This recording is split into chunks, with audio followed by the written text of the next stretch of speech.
Hello, everybody.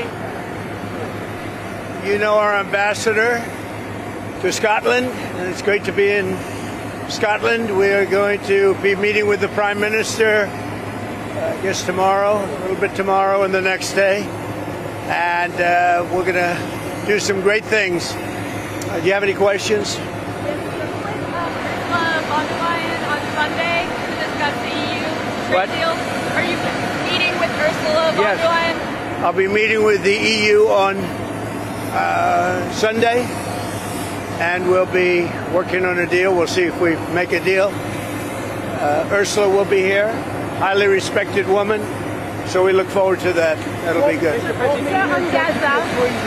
What media executives are you meeting with while you're here? We'll have numerous executives that we're meeting with. We're going to be meeting with a lot of people. A lot of people. We'll be staying at Turnberry, and then we're going to Aberdeen, which is the oil capital of Europe, actually. Mr. President, can you explain what is missing in the UK deal that you have to work out? Nothing. I think it's more of a celebration than a workout. It's a great deal for both, and we're going to have a meeting on other things other than the deal.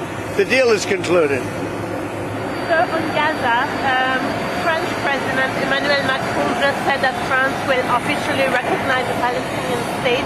What's your comment on Well, that's what he does. I mean, that's fine if he does that. That's up to him. It's not up to me. I'm with the United States. I'm not with France.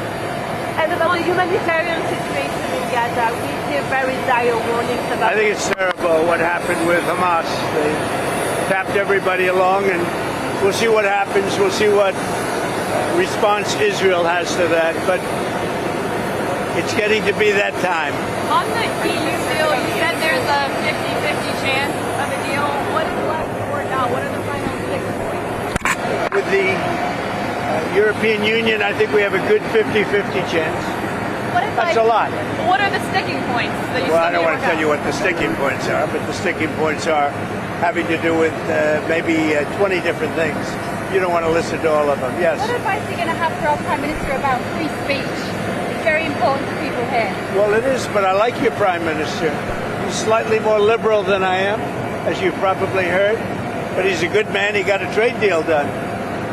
And, they've been working on this deal for 12 years. He got it done. It's a good deal. It's a good deal for the UK. So, no, I'll be seeing him tomorrow evening. And this is our wonderful ambassador, as you know. He's doing a good job.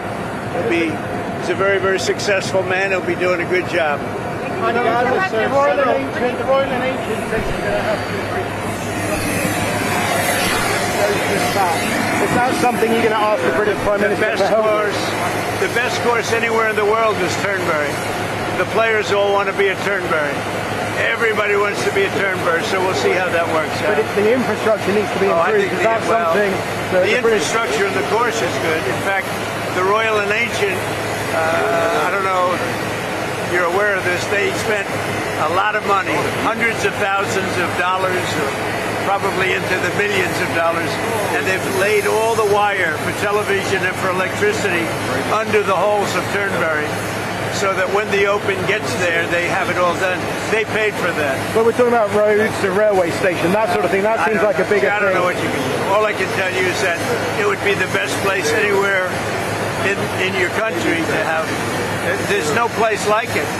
There's no place like Turnberry. It's the best, probably the best course in the world. And I would say Aberdeen is right up there also. Aberdeen's great. And while we're here, I'll be with my son, and he's going to cut a ribbon for the second course at Aberdeen, which is just about equal to the first. I mean, it's going to be a battle. It's, as you know, they're very highly rated. And the second course is great. Sean Connery helped get me the permits. If it weren't for Sean Connery, we wouldn't have those great courses. Mr. President, were you briefed on your name appearing in the Epstein files ever? No, I was never. What are you hoping Todd Blanche interviewing Ghislaine Maxwell, what are you hoping that they get out of that? I really have really nothing to say about it. She is being talked to by a very smart man, by a very good man, Todd Blanche. And I don't know anything about the conversation. I haven't really been following it. A lot of people are asking me about pardons. Obviously, this is no time to be talking about pardons. But a lot of people have asked about pardons. This is just not a time to be talking about pardons. Todd will come back with whatever he's got. You're making a very big thing over something that's not a big thing. You should be talking about, if you're going to talk about that, talk about Clinton, talk about the former president of Harvard, talk about all of his friends, talk about the hedge fund guys that were with him all the time. Don't talk about Trump. What you should be talking about is the fact that we have the greatest 6 months in the history of a presidency, according to a lot of people. And we had an amazing 6 months. And this is sort of an example of it. Now we're meeting with the European Union, we're also meeting with, as you know, the head of UK, Prime Minister, and I look forward to that. But we're meeting, in terms of a deal, we're meeting with the European Union, and that would be actually the biggest deal of them all if we make it. Did you ask House Republican leaders to not vote on the resolution about I was never involved in that. I'm focused on making deals. I'm not focused on conspiracy theories that you are. I watch you people, it's so sad. You ought to talk about the success of our country instead of this nonsense you talk about over and over again. You've done an amazing job on illegal migration. A lot of people here are very worried about the situation. It's record numbers. Well, I say two things to Europe. Stop the windmills. You're ruining your countries. I really mean it.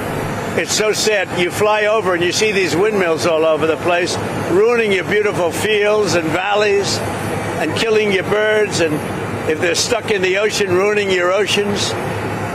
Stop the windmills. And there's a couple of things I could say, but on immigration, you better get your act together. You're not going to have Europe anymore.